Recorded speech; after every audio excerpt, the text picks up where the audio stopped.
근데 이제 이 사건에서 좀 특수한 게 이 부동산 매각을 통해서 이제 변제를 하는데 그 매각 대금이 전액을 변제할 만한 게 안 됩니다. 그래서 이 사례는 정말 많은 연장을 신청을 했고, 그래서 그 연장 신청을 법원과 이제 협의를 해서 다 받아준 케이스입니다. 지금 회생 계획안대로 잘 변제를 해야 될 사안만 남아 있습니다.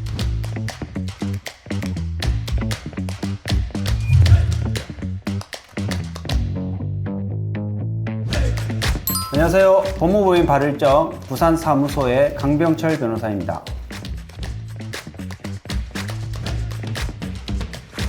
예, 오늘 2025년 7월 8일 날 제조업 분야에 있어서 회생계획 인가 사례가 있어가지고 사례를 소개해 드릴까 합니다. 이 사건은 2024년 1월 12일 날 신청한 사건인데요. 거의 1년 6개월 정도 진행했던 사례입니다.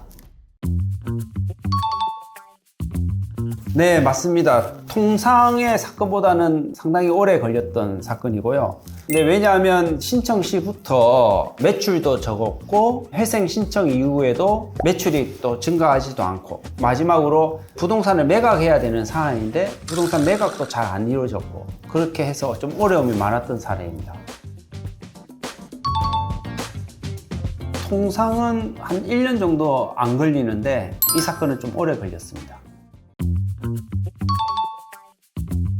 자, 2024년 1월 12일 날 신청서 접수를 시작으로, 그러니까 이제 신청서 접수를 했다는 거는 그 전에 또 준비 기간이 있었겠죠. 한 달에서 보름 정도 소요되는데 그 준비 기간 제외하고 1월 12일 날 신청서를 접수를 했습니다. 그리고 1차 조사 기간 연장 신청, 1차, 2차 관리인 보고서 연기 신청, 그리고 회생 계획안 가결기간 연장 신청, 1차, 2차, 3차 특별조사 기일, 관계인 집회 연기 신청, 이런 식으로 이제 좀 매출도 좀 적게 계속 나오고 유의미한 실적이 안 나오고 막 그런 상황에서 하다 보니까 이렇게 계속 연장을 했던 겁니다. 그래서 결국 2025년 7월 8일 날 이제 관계인 집회를 통해서 회생계획 인가 결정을 받았던 사안입니다. 그래서 인가받은 이제 회생 계획의 구체적 내용을 한번 이제 간단하게 살펴보겠습니다. 회생 담보권의 경우에는 원금하고 개시 전 이자는 100% 변제입니다.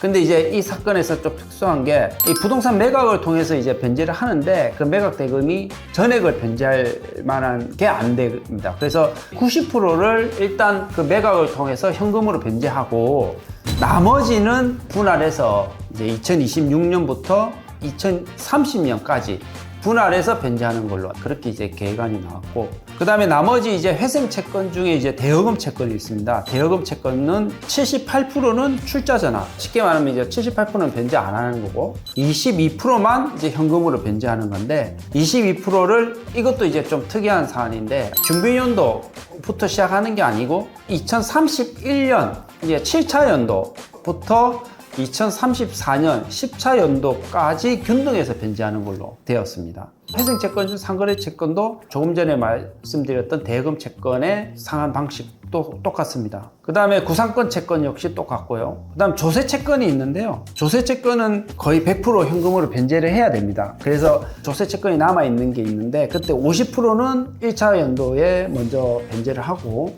나머지 50%는 2026년부터 2027년까지 균등해서 변제를 하는 걸로 되어 있습니다. 이제 이런 이제 회생 계획안에 보면 채권 목록에도 기재 안 되어 있고 신고되지 아니한 회생 채권, 회생 담보권은 채무자 회생법 251조에 따라서 그 책임을 면한다라는 내용이 나옵니다.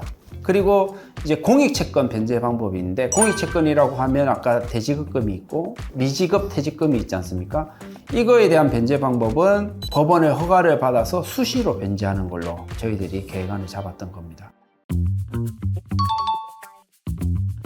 네, 맞습니다. 거의 이제 78%는 이제 탕금을 받았고, 근데 탕금 받은 거는 이제 주식으로 이제 출자 전환한다는 거고요. 그 다음에 22%만 현금으로 이제 변제하고, 그것도 바로 갚는 게 아니고 31년부터 34년까지 이제 균등해서 변제하는 걸로 이제 되었습니다.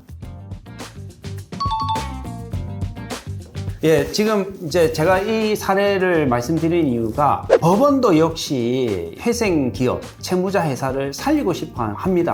그래서 그 연장 신청을 법원과 이제 협의를 해서 다 받아준 케이스입니다. 이렇게 연장 신청을 받아준 이유가 뭐냐?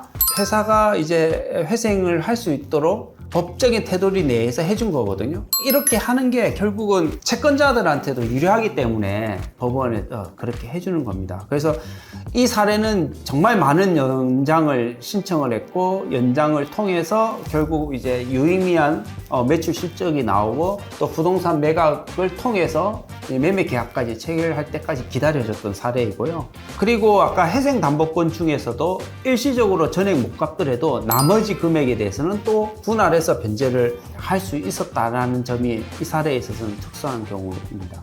그래서 이 업체도 진짜 힘든 여정을 이제 겪었고, 지금 회생 계획안대로 잘 변제를 해야 될 사안만 남아 있습니다. 그리고 마지막으로는 실제 이제 매각을 하기 위해서 뭐 가압류라든가 채권자들로부터 조치를 당한 게 있거든요. 그거를 일단 직권 발소하고 아마 내일쯤 소유권 이전과 동시에 잔금을 지급받아서 회생하는 데 상당히 큰 도움이 될 거라고 생각이 듭니다. 대표님 혼자서 너무 어려워하지 마시고, 저희들이 경험이 많이 되어 있고 이 사례처럼 정말 힘든 여건에서도 회생계획 인가를 받았던 만큼 잘 조력을 해드릴 수가 있으니까 고민하지 마시고 저희 법무법인을 찾아주셨으면 감사하겠습니다. 이상 법무법인 발을정 부산사무소의 강백철 변호사였습니다. 감사합니다.